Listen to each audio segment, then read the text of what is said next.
We're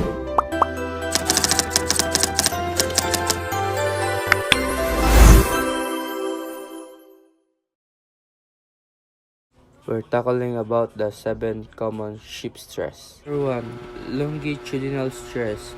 Nangyayari kapag hindi pantay ang bigat ng cargo sa barko. Number 2, transverse stress.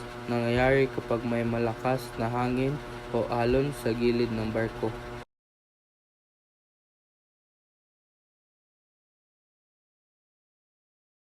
Local dynamic stress. Nangyayari kapag may malakas na alon sa harap ng barko. Torsion. Nangyayari kapag may malakas na hangin o alon sa diagonal na direksyon.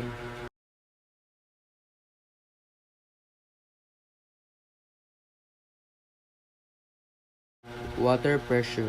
Nangyayari kapag malakas na presyon ng tubig sa ilalim ng barko. Dry docking stress. Nangyayari kapag ang barko ay nasa dry dock.